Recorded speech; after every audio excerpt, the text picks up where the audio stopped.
อันเขาต้องปอกเปลือกแล้วไม่อีกเนาะให้มันสะอาดให้คนทางคนมีกินเพราะงั้นว่าเฮ็ดให้แบบว่าคนเนาะ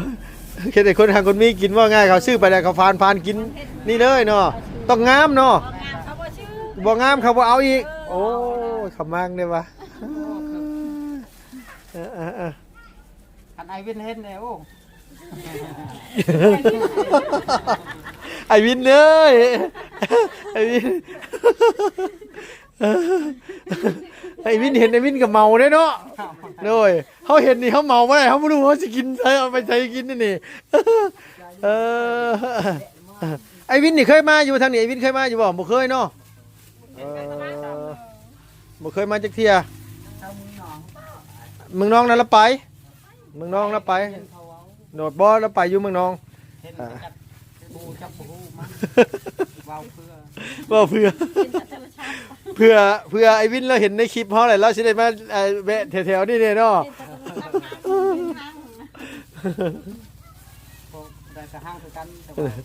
โดยหลายคนทางเนาะโดยเห็นอยู่โทรศัพท์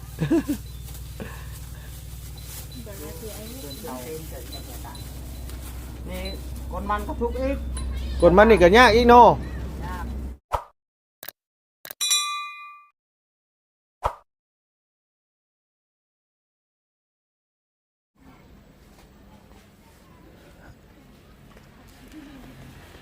รออันว่าบบุญสารวัตรเพิ่นถ่ายคลิปน้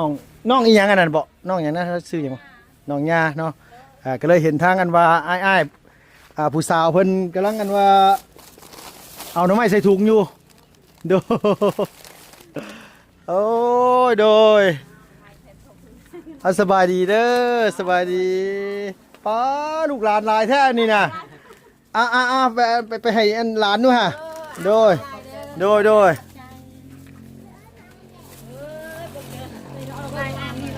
ผู้สาวเจ้าผู้สาววันนี้นะผู้สาวอ๋อขนาดเลยผู้สาวเนาะลูกสาวเจ้าบ่โอ้ได้ลูกสาวใหญ่ปานนี้เนาะไอ้เจ้ากันเนาะอันนี้ลูกสาวคือกันเป็นแม่ห้าง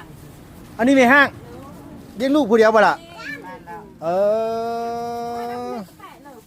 โดยอันนี้ไปรับเพิ่นมาบ่นี่หรือว่าไหนนี่นะอ๋อไปรับซื้อมาเลย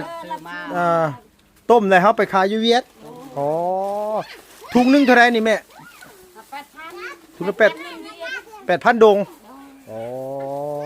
โดยบ่มีแนวหา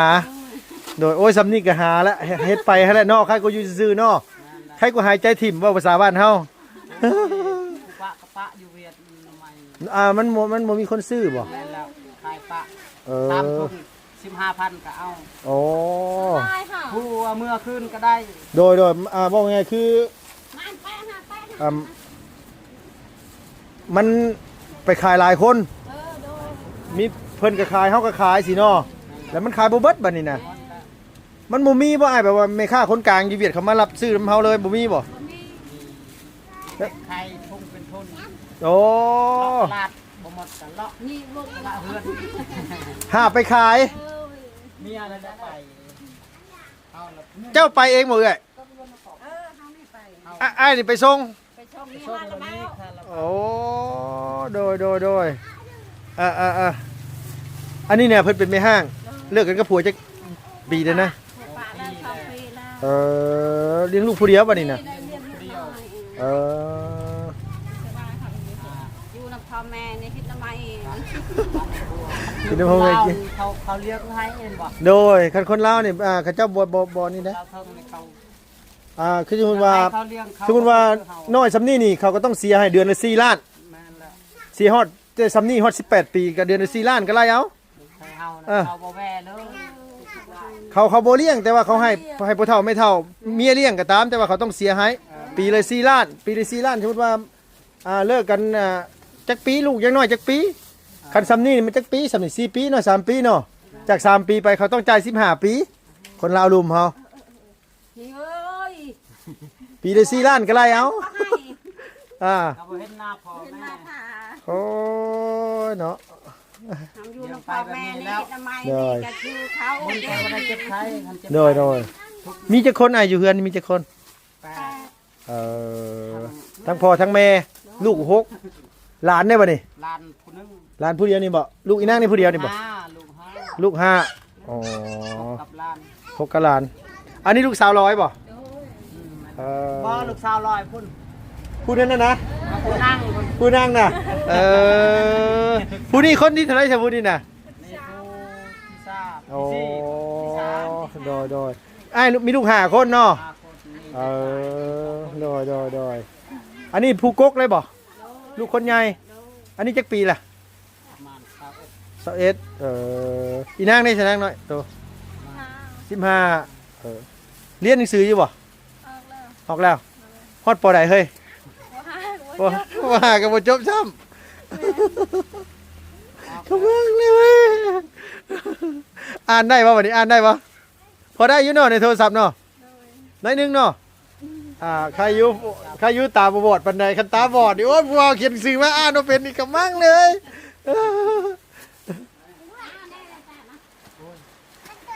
อันนี้ครับ เอาเพิ่น คือเพิ่นจักนู่นได้ก็หาทางมีเนาะ เฮ้อ มีรถเขา โอ้ยคือกันเลยอ้ายไผก็ได้ ถ้าเฮานี่ไปกินก็บ่กุ้ม เอ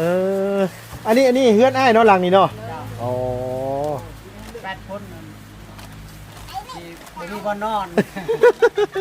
จักสิเว้าน่ะได้เลย โดยลูกบัดยังเป็นเบี้ยอยู่บัดนี้นะ เออ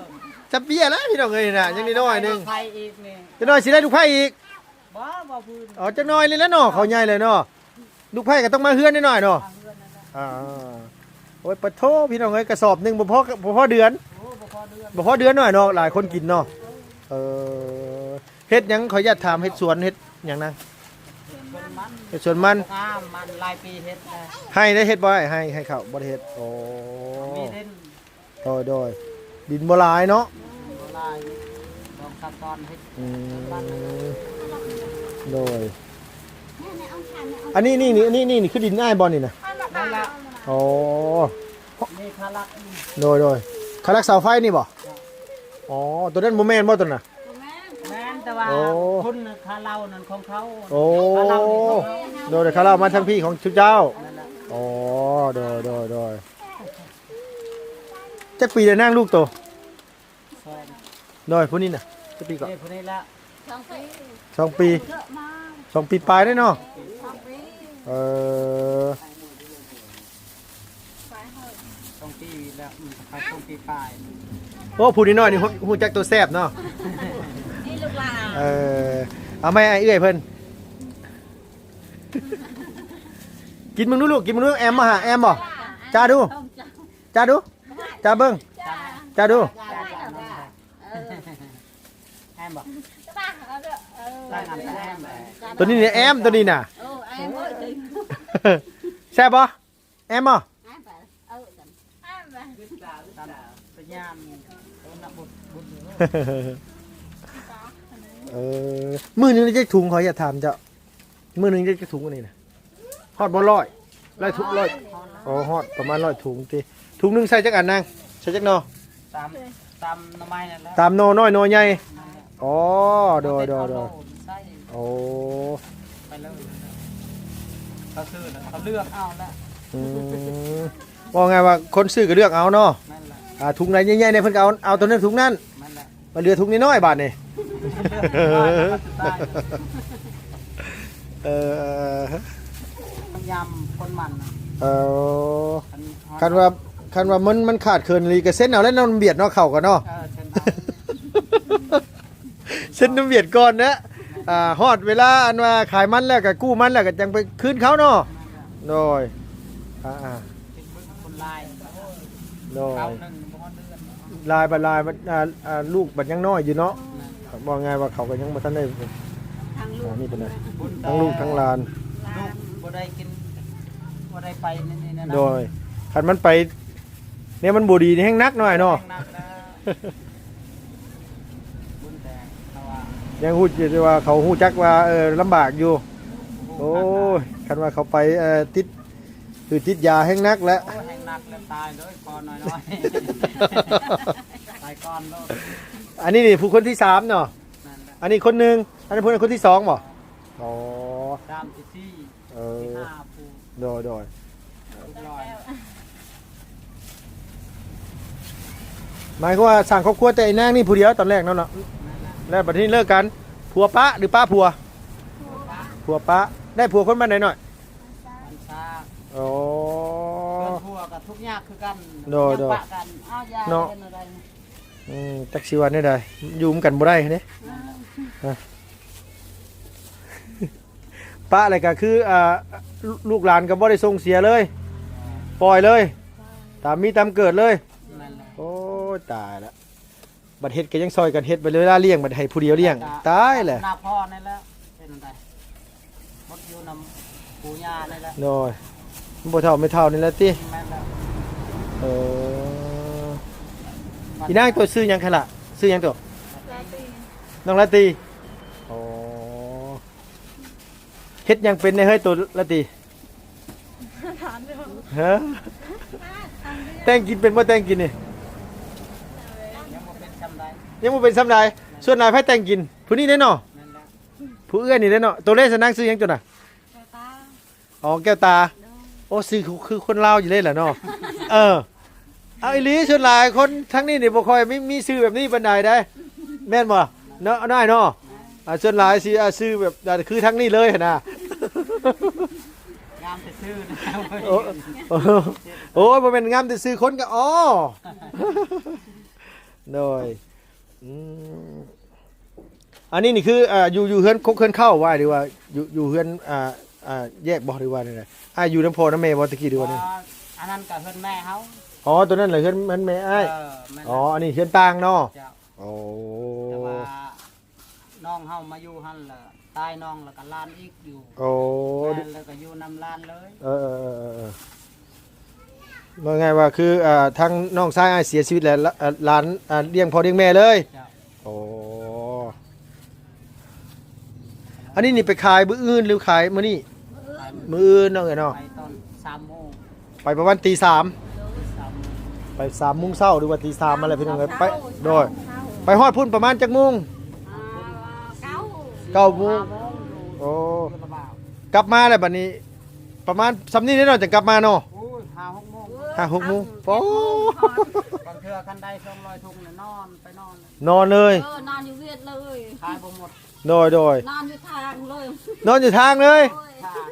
เวียดบ่ให้นอนเฮือนได้บ่คือคนลาวได้ให้นอนเรือน เอบ่คือคนบ้านเฮาเนาะ เลยเบิ่งยุงกระไล่ ไปหลายคนอยู่ว่าเอื้อยแต่เก่าไปหลายคนบ่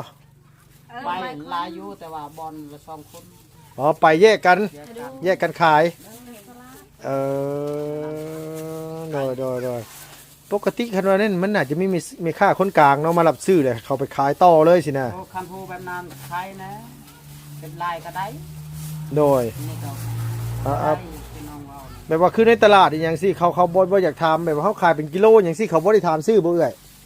บ่มีบ่ ซื้อกันหรือ10 เท่าทุ่ง50ตามเขาบ่ซื้อเป็นรอยเป็นเต่า เออ เคยเขาทำแบบนั้น โดยคือคันเฮาพอมีค่าคนกลางได้ง่ายเนาะ นั่นแหละ เดี๋ยวเฮาแพ็คไปจักโลแหละเฮาไปส่งแล้วเฮากลับมาเลยนั่นน่ะ สบาย โดย เอ้ยอยาก โอ้ทุกข์นะทำบ่ทุกข์บ่ให้ดอกแบบนี้ไปนอนอยู่เวียดคนกระลายรถกระลายนั่น เพื่อปากเพื่อท้องโดย เพื่อปากเพื่อพาก โดยเพื่อปากเพื่อท้องนั่นแหละเฮ็ดได้มันจำเป็นในขมังเด้โดยอ้ายเนาะ เฮ็ดเพิ่งเฮ็ดนี่แต่12 โมงนะ เออ มาแต่12 โมง โดยแล้วก็ 5-6 โมงพุ่นแหล้วจนแล้ว ต้มเนี่ยกับอันนี้เนี่ยกับมา มา แล้วก็ใส่ถุงเนาะ ย่างเฮ็ดอนามัยก่อนคุณปะกะลาย โดยอ๋ออันเขาต้องปอกเปลือกแล้วไม่อีกเนาะ ให้มันสะอาดเฮ็ด น ให้ อน คนทางคนมีกินเพราะมันว่าเฮ็ดให้แบบว่าคุณน่ะ เนาะแค่แต่คนทางคนมีกินว่าง่ายเขาซื้อไปแล้วเขาฟานกินนี่เลยเนาะต้องงามเนาะ งานเขาบ่ชื่อ บ่งามเขาบ่เอาอีกโอ้ยขมังได้ปะ อันไอวินเห็นเลยโอ้ ไอ้วินเอ้ยไอ้วินไอ้วินเห็นไอ้วินกับเมาได้เนาะโดยเขาเห็นนี่เขาเมาไม่ได้เขาไม่รู้เขาจะกินใช้เอาไปใช้กินนี่เออไอ้วินนี่เคยมาอยู่ทางนี้ไอ้วินเคยมาอยู่บ่เคยเนาะบ่เคยมาจากเที่ย เข้ามือหนอง เมืองน้องนั่นละไปเมืองน้องละไป เห็นเขาเอา โดดบ่ละไปอยู่เมืองน้อง เห็นจับบูจับบูมันวาวเพื่อ ว่าเพื่อเพื่อไอ้วินเราเห็นในคลิปเขาอะไรเราสิได้มาแวะแถวๆนี่เนี่ยเนาะ พวกได้กระห้างคือกันแต่ว่า โดย หลายคนห้างเนาะ โดย ว่าเห็นอยู่โทรศัพท์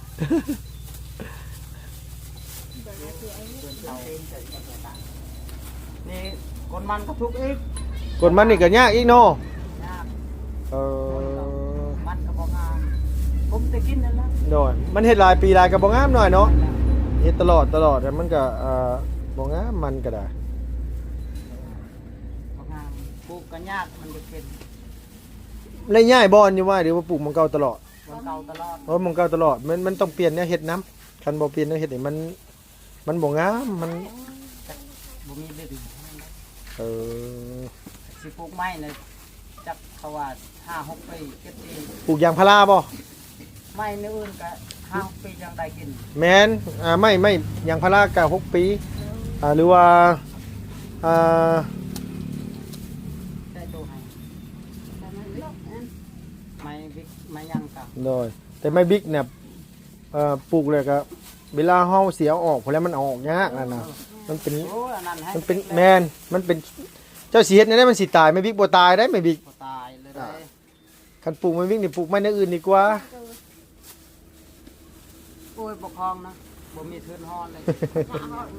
ปลูกมันนั่นแหละ โดยไป มันได้กินก็แต่ละปีได้กินเด้อ เห็ดมันก็เมื่อยสุปีเห็ดมัน เมื่อยเลย โดย ได้กิน โดย ได้กินไว ได้กินไว้อยู่เมื่อยสุปี แต่ว่าคือว่าอะไรมันก็หลายคนเฮ็ดแล้วก็ราคาก็ลงอีกเนาะมันเฮามันกำหนดราคาเองบ่ได้เด้มันบ่คือแบบว่านี่ เบียดมันฮู้คันมันเฮางามนั่นราคาลง โดย คันมันบ่งามนั่นราคาขึ้นๆเลยนึง โดย ปีนี้มันปีกายนี่มันสิร้อยละพอ1,500 1,700 โดยแต่ว่า ปีชื่นนี่โอ้ย คันปี มันงามนะ คันปีใดแบบว่ามันมันงามเลย เออ ลงแล้ว โดย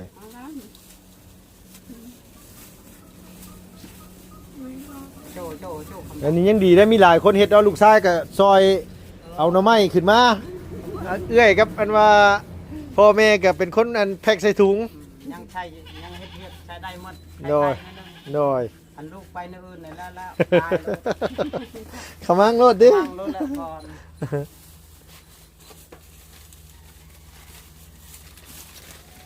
ไอ้ราคาเมืองเอาไม้เลยหมดเฮือนเฮ็ด โดย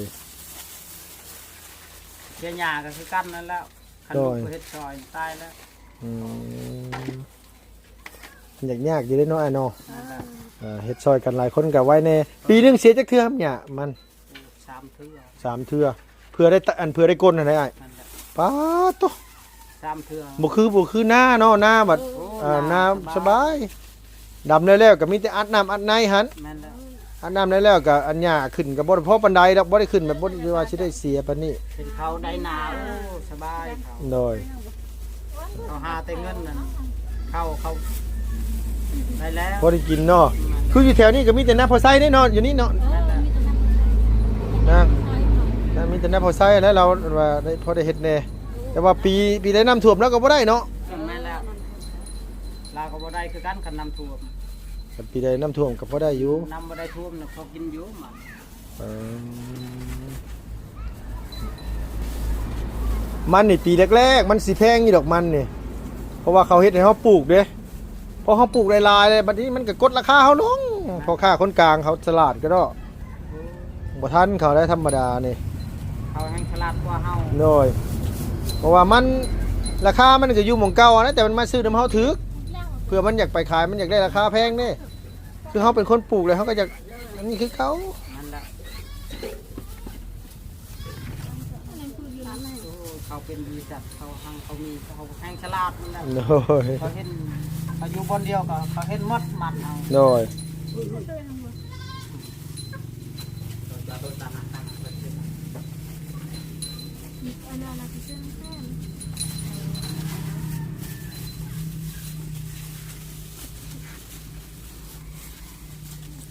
น่าอันทำฝาบุกเรื่องผิดทางนี้ เห็นบอก โมเขามีอยู่ขนมไม้นี่เนี่ยเขาบ่ได้ค่อยกินบ่ได้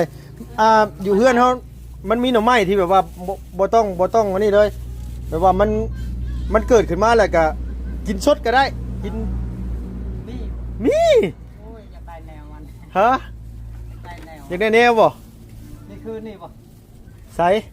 บ่แม่นตัวนี้บ่แม่นนี่ก็ยังขมอยู่ตัวนี้น่ะ อ่า อันนั้นนี่คือว่าเฮาคุดขึ้นมาเลยเฮ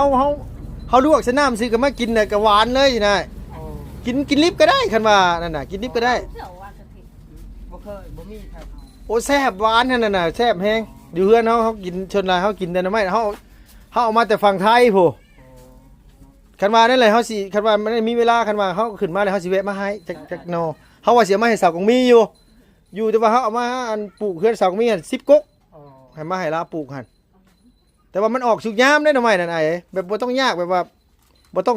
ต้มบ่ต้องหยังแบบว่าสมมุติว่าเฮาเจ้าซับขึ้นมาแล้วเจ้าก็แกงได้เลยบ่ต้องต้มบ่ต้องหยัง นักไข่นั่น อ่ะลวกกินก็ได้บ่ต้องยากเลยแบบว่าบ่ลวกก็ได้ สำลูกตัว แบบว่ามันหวานเด้เขาเอิ้นหน่อไม้บงหวาน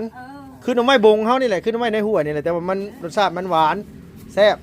มันคือยอดมะพร้าวนี่แหละ อ่า แบบรสชาติเดียวกันเลยกับยอดมะพร้าวไอ้เคยกินยอดมะพร้าวบ่ บ่ ยอดมะพร้าวยอดมะตาลนี่หยังสินะแบบยอดมะพร้าว แบบยอดแบบมะพร้าวคือกันอยู่ป่าง โดย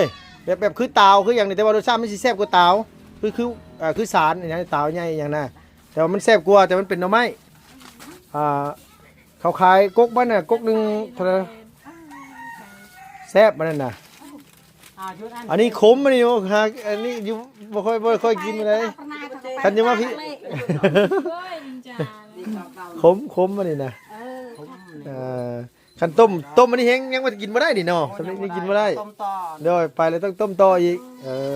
ต้มชุกนี่ ต้มซุปนี่บ่ง่ายปานใด มาแต่มันเปื่อยแล้ว โดย มันเละแหละ นั่นแหละ อันนี้ลวกเอาซื้อเนาะไอ้เนาะลวกเอาคันคือหน่อไม้อยู่เฮือนเฮาน่ะซ้ำนี่กินได้แล้วเฮาเอามาปลูกเอาซื้อมาแต่ฝั่งไทยซื้อมาแต่ฝั่งไทยบ่มีเนาะเฮามาขึ้นมาทางนี้บ่มี แค่สปูนบาเขา บ่มีนะบ่มีไผเอามาปลูกหรอกมีแต่คันสิมีคือเฮือนเสาวกงมีแหละเฮือนอันมานี่เฮาเอามาลง บ้านไหน บ้านกระดับบ้านห้วยยะลุงนี่ หัวลุง โดย เออ เที่ยวเฮ็ดเฮือนให้เราฮะ หัวลุง เดี๋ยวจะกระดับโอเคลุงเอางามเลย งามบ่ งามงาม หลังตัวยังบ่ทันได้แล้วน่ะเฮือนสาวนั่นแหละเฮาเอามาปลูกให้แล้วหลังที่ว่ายังบ่ทันหาได้ขึ้นหลังคาหั่น งาม ปีหน้าปีได้แล้วหลายคนแล้วมาขอน้ำมัน โดยซื้อมาต้นนี่เนี่ยเฮาไปให้เขาเพาะพันธุ์ให้ต้นละ150,000กกหนึงกก150,000คันตัวใหญ่ๆเลยนั่นต้นละ300,000ต้นกกหนึงน่ะแต่อยู่เฮือนเฮาน่ะเฮาเพาะไว้อยู่คันว่ามันนี่แหละคันว่านั่นน่ะสิคันได้แวะมาก็สิเอามาให้ดอก จ้า มันได้แนวมันแหละมันนึงมาแหละเฮาเวลาเฮาเอาไปขายมันขายง่ายไผกินก็อยากกินน่ะนะไผกินไผก็อยากเพราะว่ามันแซ่บเด้มันบ่คือหน่อไม้อันนี้เวลามันออกจะดูที่หน้าแรกเนี่ยมันหน่อไม้นี่มันบ่ออกแล้วนั่นมันออกตลอดเฮาเอาเก็บขายยามนั้นได้เงินยามนั้นแหละพอได้เงินอยู่ บอกว่าสะพายได้กินกับพอ โอ้คันเฮ็ดหลายก็ขายได้เอ้ย แม่แล้ว โดย โดย แถวเฮานี่ก็มีแต่หน่อไม้นี่แหละอาหาร มันอย่างอื่นบ่ค่อยนี่เนาะ แนวนั้นแบบว่าเฮาไปหาหยังก็บ่ได้ หายิงหาหยอกก็บ่ได้น้อยเนาะนุกหนูก็บ่ค่อยมีพี่น้องเอ้ย บ่ได้เดี๋ยวนี้ หาได้ยินเสียงมันห้องก็ยังบ่มีทั้งนี่น่ะแฮง บ่ได้ นักกูบ้านเฮาอีกเด้อยู่บ้านเฮาบ่ค่อยปานนั้น เขายังอยู่ได้ยินอยู่ได้เสียงนกเสียงหยัง เนาะ เฮาบ่ได้ มิดซิลี เม็ด เข้าละห่อหั่นน่ะมิดสมอยเฮาว่าเอ้าทั้งนี้เป็นแต่มีหนูมีนุกหลายแต่ว่ามีบ่หลายคืออยู่ทั้งดุมหุ่นยังมีหลายกว่า เรื่องนั้นแห้งกระติก แฮงแล้วว่าติ เอานั่นแหละทุกข์ยากแล้วนี่บ่มีเงินคำเขา ปึ๊ ผมมีเงินน่ะใครน่าจะกินหยังน่ะเขามาซื้ออยู่ตลาดอันนี้ได้แล้ว สู้เอาแม่กินบักทั่วนั่ง ว่าละเป็นว่าเด้อ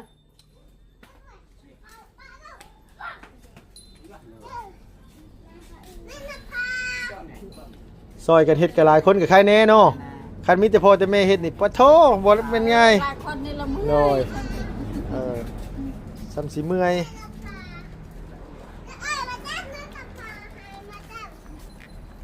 น้ำนี่ต้มฮ้อนตลอดได้เนาะน้ำนี่เนาะ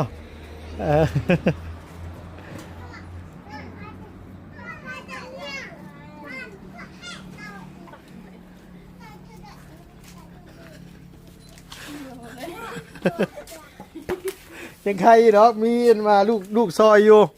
คันบ่มีลูกซอยนี่พอแห้ง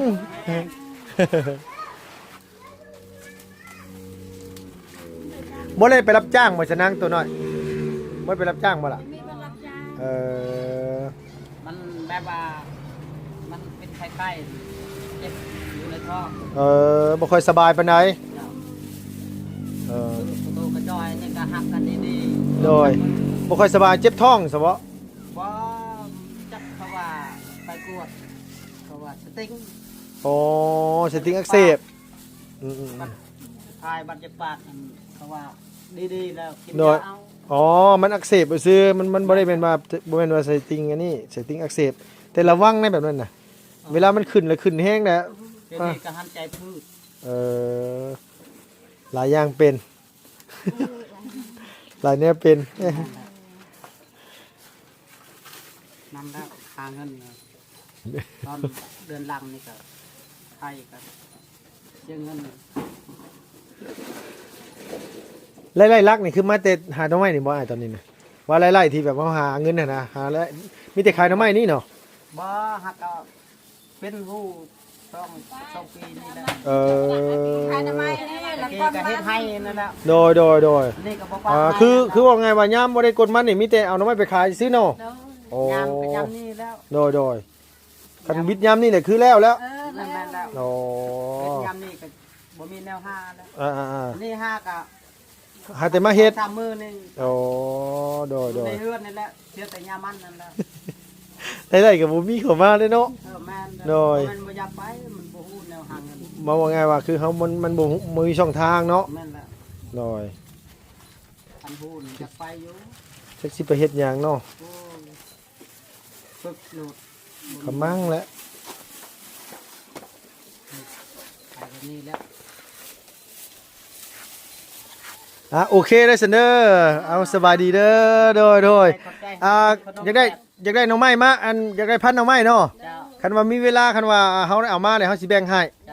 จ้า ลงไปบ้านก่อนว่ามันติดหรือยังว่ามันเป็นหรือยังอันว่าเฮาเพาะพันธุ์ไว้อยู่กำลังตอนจริงไว้อยู่ โดย ทันเวลา บอกคันว่านั่นก็ปี2ปีนี่ก็ไปน้ำสาวกมีเนี่ยก็ได้โดยซื้อว่าอันว่ามาปลูกอยู่เฮือนเพิ่นน่ะ10กว่าต้นประมาณ10ปลายต้นนี่แหละนี่ถ้ามีมันบ่มีไผมีแล้วกันหน่อไม้ที่เฮาเว้าน่ะว่า มันบ่มีนั่นก็เคยลืมกัน นี่จะกินมัวนะเมื่อ บ่เป็นหยังขอบใจหลายๆแม่เอามื้อเฮาก็บ่ได้กิน โดยเอาแม่ไปขายซะ กิน เออ เอาเมื่อก็บ่ได้กินมันเมื่อไปก็เสียของซื่อๆโดยมีแต่ว่าเอาไปขายมาซื้อขนมให้หลานกินซะ โดยพี่น้องไงเนาะดุขนาดเลยพากันซอยเฮ็ดอยู่ใครอยู่มีพ่อแม่เฮ็ดก็บ่ได้นั่งอยู่ซื่อโอ้บางคนนี่โอ้ยนอนเล่นโทรศัพท์พุ่นแหล้วบางคนพ่อแม่เฮ็ดเซยลูกก็คือบ่เห็นนี่เด้บางคนหั่นน่ะ แม่นเฮ็ดอยู่ โดย ละบ้านนั่นแหละ โดย ครับ บ่ได้ยิน อ้นก็บ่ได้ยินแล้วเอาหูใส่ซ้ำโดยเนาะพี่เนาะ